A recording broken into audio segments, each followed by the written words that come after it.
네, 시청자 여러분 안녕하십니까. 뉴스마켓의 김동석입니다. 자, 오늘 월요일입니다. 한 주를 시작하는 월요일이었고요. 자, 지난 주말에 미국의 시퀘스터 발동과 관련해서 굵직한 그런 증시에 영향을 미칠 만한 대형 재료들이 발생을 했습니다. 이와 관련해서 오늘 월요일 날 우리 증시에 우리 투자자 여러분께서 굉장히 좀 우려스러운 마음으로 장 출발을 지켜봤을 텐데요. 다행스럽게도 그다지 영향은 좀 크지 않은 상황이라서 아직까지는 좀 다행이다 싶습니다. 하지만 단기적으로 뿐만이 아니라 중장기적으로도 이게 어떤 영향을 계속해서 미칠 수 있는 그런 재료라는 점에서 여러분께서 유의 깊게 우리 증시 움직임을 잘 살피고 그에 맞는 유효적절한 대응을 해야겠습니다. 자, 그와 맞춰서 여러분께서 시장에 잘 대응하실 수 있도록 저희 증시에서 벌어지는 시장의 상황과 함께 여러 가지 재료들에 대한 또 여전 이슈에 관해서 여러분께 브리핑을 해드리도록 하겠습니다. 자, 먼저 현재 시황부터 좀 살펴보겠습니다.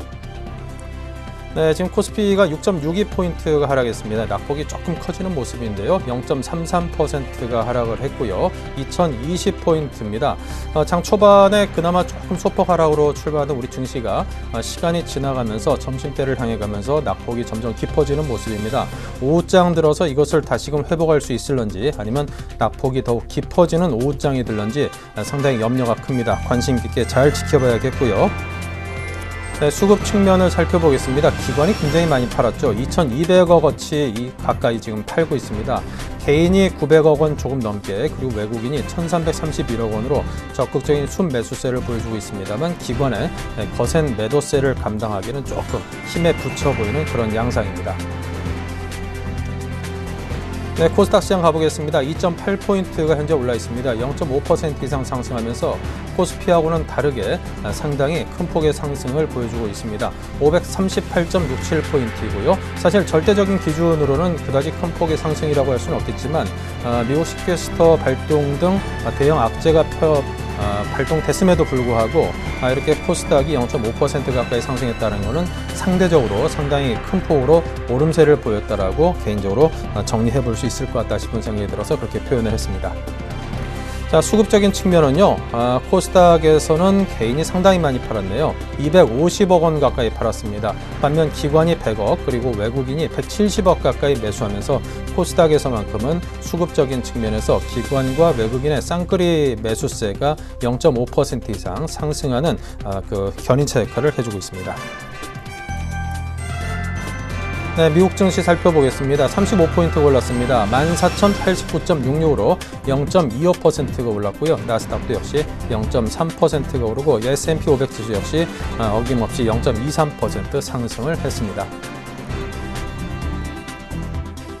네, 오히려 유럽 쪽은 좀 약세였습니다. 독일이 0.4%, 프랑스가 0.6% 하락하면서 이탈리아 관련 리스크에서 여전히 자유롭지 못한 모습이고요. 영국만이 0.3% 가까운 상승을 했습니다. 네, 원달러 환율 0.77%, 8.3원이나 올랐네요. 1,091원, 1,090원대로 오랜만에 올라서 있는 모습입니다. 네, 미국의 시퀘스터 발동으로 전 세계 증시가 좀 출렁거리는 모습을 보이고 있습니다. 우리 증시도 개장 초에는 별다른 영향을 받지 않는다 싶더니 기관의 거센 매도세에 밀려서 지금 현재 그 낙폭이 조금 심화되고 있는 양상입니다. 미국의 시퀘스터 발동으로 2013년도 회계연도가 끝나는 오는 9월 30일까지 수십조 원의 예산이 자동으로 삭감이 된다고 합니다. 자, 그런데 이제 과거의 예를 보면요, 시퀘스터가 발동할 때마다 충격을 완화하는 법안이 통과되는 등 시장 영향을 줄이기 위한 노력이 이어졌고요. 또 추가 협상을 통한 합의 여지가 남아 있어서 시장은 다소 관망하는 듯한 양상입니다.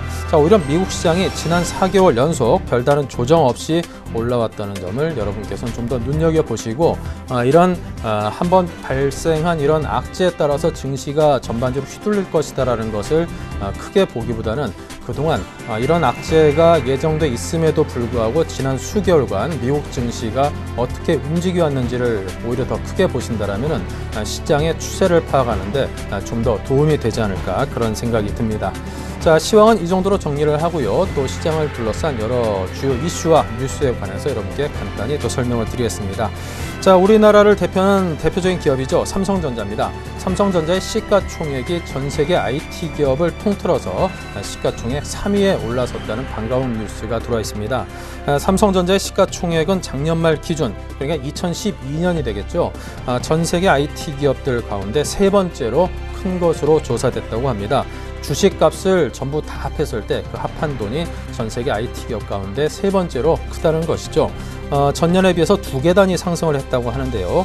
전전년도인 2010년도에는 8위, 그리고 2011년도에는 5위를 기록했고 전년도인 2012년도에서는 3위로 8532로 수직 상승하고 있습니다.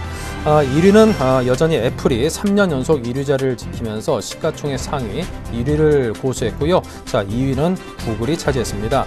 삼성전자의 뒤를 이은 4위는 마이크로소프트, 5위는 IBM이 차지를 했다고 합니다. 저 개인적으로 사실 이런 생각이 듭니다. 90년대에 들어서 이건희 삼성 회장께서 이런저런 굉장히 그 큰 개혁들을 단행을 할 때, 자, 일본을 따라잡고 이런저런 목표를 제시했을 때 소니라든가 그런 일본 기업들을 따라잡는 거 사실 이게 있을 수 있는 일인가 그런 생각을 하면서 개인적으로 도저히 불가능한 일이라고 생각을 하기도 했습니다. 그렇지만 이게 세상이 어떻게 변하는지 모르겠지만 불과 한 20여 년 만에 이렇게 많이들 따라잡고 판도가 변한다는 것은 사실 예상 못한 일이었는데도 그것이 현실화됐다는 점에서 특히나 이제 마이크로소프트라든가 IBM 같은 굵직굵직한 전 세계를 주름잡는 대형 기업들을 우리 한국 기업들이 제쳤다라는 게 사실 믿기지 않는 정도의 그런 뉴스라고도 개인적으로 여겨집니다. 자, 이런 판도를 보면요, PC와 유선 시대를 이끌었던 마이크로소프트라든가 IBM 같은 전통적인 대형 기업들이 순위가 좀 하락 추세를 보이고 있습니다. 반면에 모바일이라든가 이 스마트 혁신을 주도하는 애플, 구글, 삼성전자 등의 기업이 시총 상위 1, 2, 3위를 차지하면서 이 기업 가치를 결정짓는 데 있어서 모바일이라든가 스마트 분야에서의 혁신과 그 대응이 상당히 중요한 요인으로 작용하고 있다는 분석입니다. 이를 볼 때 향후 IT 업계의 화두로 떠오르고 있는 빅데이터라든가 클라우드, 또 소셜 등등 이 새로운 패러다임의 변화에 각 기업들이 얼마나 잘 적응하는가의 여부에 따라서 전체 IT 업계에서 차지하는 위상이 달라질 수 있을 것이고, 전체 기업 판도를 결정짓는 것 역시 이런 분야에서 얼마나 잘 대응하는가에 따라서 판도가 달라질 것으로 충분히 예상됩니다. 우리 국내 기업들 모두 다 선전해 주시기를 기원합니다. 응원도 드리고요. 자, 그리고 새 정부가 들어섰습니다. 새 정부가 들어설 때마다 가장 강조하는 경제 분야의 화두 가운데 중요한 것들이 물가 또 고용 여건의 개선 등이 아닐 수 없습니다. 이에 발맞춰서 각 기업들에서는 이에 맞는 또 정책들을 내놓고 있는데요. 자, 신세계 이마트를 보니까요, 그동안 상품 진열을 담당하는 인력들이 하도급 인력이었군요. 자, 1만여 명의 하도급 인력을 정규직으로 전환키로 결정했다고 합니다. 상당히 반가운 소식입니다. 자, 이번 조치는 이 고용노동부에서 판매 도급 사원들을 불법 파견으로 규정을 짓고 이를 직접 고용토록 지시한 데 따른 것인데요. 자, 이마트 측에서는 지난 2007년도에 파트타이머로 고용을 했던 캐셔 직군, 즉 계산을 하는 그 분들을 말하죠. 캐셔 직군 5천여 명을 정규직으로 전환을 해왔고, 그 이후에 이 상품 진열 등을 담당하는 이 하도급 인력의 1만여 명의 정규직 전환을 꾸준히 검토는 해왔습니다만 여러 가지 재정 부담 등등을 감안해서 좀 미뤄왔던 것인데, 이번에 어떤 그 소모적인 논쟁보다는 대승적인 차원에서 결단을 내려서 정규직으로 전환키로 결정했다고 이렇게 밝혔습니다. 물론 좀 반가운 그런 소식이긴 합니다. 하지만 또 신세계 이마트 측을 둘러싸고 요 한두 달 새에 벌어진 여러 가지 그 뉴스들을 쭉 보면은요, 자, 이런 결정들이 그에 앞서서 선행돼서 이루어졌더라면은 그 좋은 뜻이 더욱더 빛을 발하지 않았을까 하는 그런 아쉬움도 분명히 남기는 대목입니다.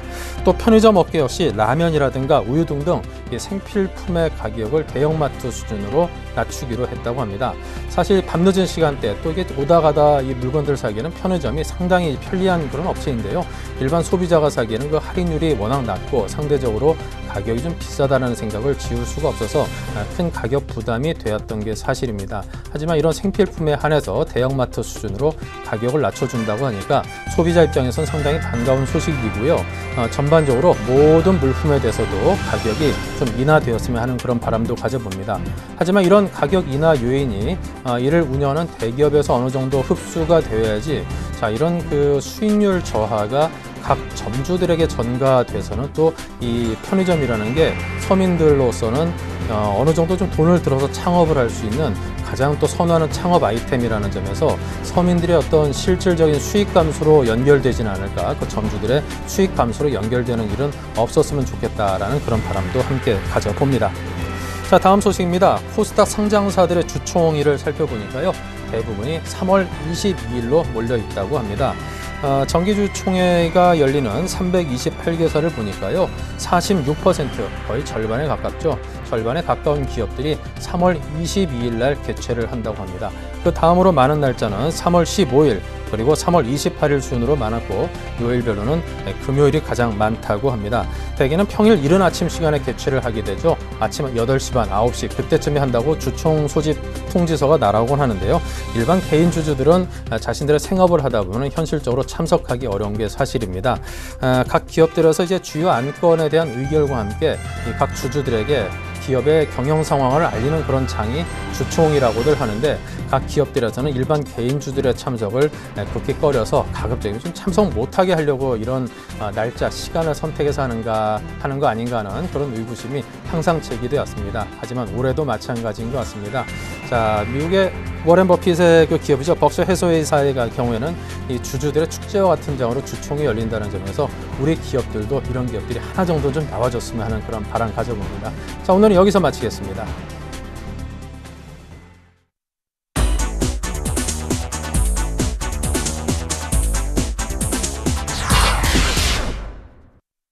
시청자 여러분 안녕하십니까? 3월 4일 뉴스인마켓입니다.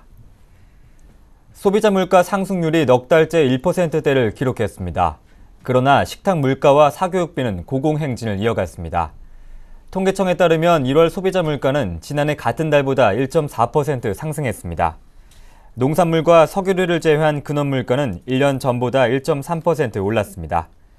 장바구니 물가의 중요한 신선식품 지수는 1년 전보다 7.4% 상승했습니다. 특히 신선 채소는 25%나 급등한 것으로 나타났습니다. 배추와 당근, 양파 등의 가격이 폭등했으며 이에 반해 귤과 돼지고기 등은 하향 안정세였습니다. 서비스 부문은 1년 전보다 1.2% 상승했고, 이중 전세는 3.6%, 월세는 1.9% 올랐습니다. 개인 서비스 부문에서는 초중고등학생 학원비가 약 5%에서 8% 오르며 사교육비 상승세가 두드러졌습니다. 공공서비스는 시내버스와 전철료 등이 오르면서 1년 전보다 0.9% 상승했습니다. 국내 내수기업의 실적 성장세를 이어가고 있는 반면 수출기업은 환율 악재 등으로 순이익 증가율이 내수기업에 비해 크게 떨어지는 것으로 나타났습니다. 금융정보업체 FN가이드에 따르면 내수기업 순이익 증가율이 수출기업보다 3.5배가량 높게 나타났습니다. 대표적인 내수기업 25곳의 작년 4분기 순이익 합계 추정치는 1조 8천억 원으로 전년 동기보다 104% 증가했습니다. 같은 기간 대형 수출기업 84곳의 순이익은 10조 7천억 원에서 13조 9천억 원으로 30% 증가하는 데 그쳤습니다. 내수업종의 강세는 올해 1분기에도 이어질 전망입니다.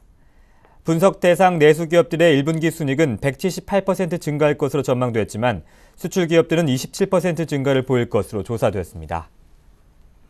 가구당 책 구입액이 2년째 급감하며 월 2만 원 밑으로 떨어졌습니다. 통계청에 따르면 지난해 2인 이상 전국 가구의 서적 구입 지출은 가구당 월 평균 19,000원으로 전년보다 7.5% 줄었습니다. 책 구입액은 2003년 26,000원으로 최고치를 찍은 이후 전반적으로 하락세를 이어오고 있습니다. 같은 기간 소득과 소비는 각각 55%와 45% 늘어난 것에 비해 대조적이었습니다. 이에 따라 신간 발행 부수는 8,700만 부로 2000년 이래 처음으로 1억 부를 밑돌았습니다. 또 매년 두 자릿수 이상 성장해왔던 사이버 쇼핑몰 서적 거래액도 지난해 한 자릿수 증가에 그쳤습니다. 문화관광부의 2011년 독서 실태 조사에 따르면 독서율은 67%로 1년간 한 권 이상 책을 읽은 사람 비율은 10명 중 7명에도 못 미쳤습니다. 또 평균 독서량도 9.9권에 불과했습니다. 박근혜 대통령이 정부조직법 조속 처리를 촉구하는 대국민 담화를 발표한 가운데 여야가 막판 협상에 나섰습니다. 박근혜 대통령은 오늘 대국민 담화를 통해 국정에 심각한 차질을 빚어 국민 여러분께 송구하다며 정부조직법 개편에 대한 조속한 처리를 요구했습니다. 전날까지 심야 협상을 벌여왔던 여야는 2월 임시국회 종료를 하루 앞둔 오늘 막판 협상에 나섰습니다. 여야는 전날 심야 협상에서 주요 9개 쟁점 가운데 위성방송과 IPTV에 대한 공감대를 형성했으나 최대 걸림돌인 종합유선방송국 업무 이관 문제에 대해서는 평행선을 달린 것으로 알려졌습니다. 한편 이중국적 문제 등의 비판을 받아온 김종훈 미래창조과학부 장관 내정자는 이제 조국을 위해 헌신하려 했던 마음을 접으려 한다며 내정자직 사퇴를 전격 선언했습니다. 이어서 오늘의 기업 뉴스를 전해드립니다.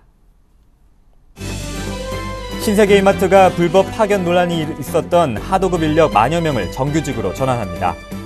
이들은 전국 146개 이마트 매장에서 상품 진열을 전담해왔으나 하도급 업체 소속으로 돼 있어 고용노동부가 이를 불법 파견으로 규정하고 직접 고용하라고 지시한 바 있습니다. 직접 채용 인력은 정년이 보장되고 소득 수준이 27%가량 높아집니다. 이마트는 이번 결정으로 연간 600억 원 이상의 추가 비용이 소요될 것으로 예상했습니다.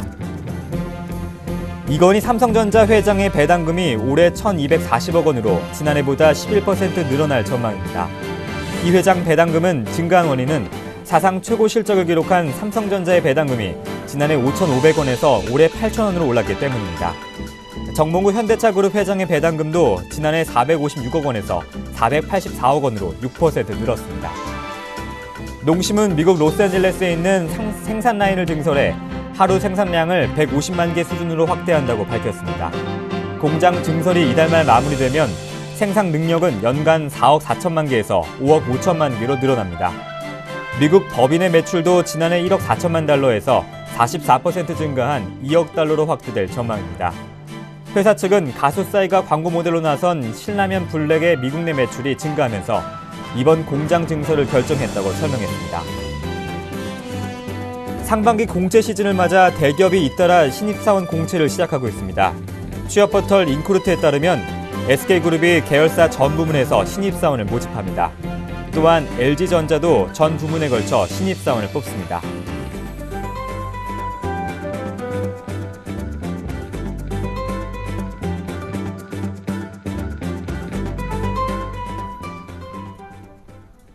(3월 4일) 뉴스인마켓이었습니다. 시청해주신 여러분 고맙습니다.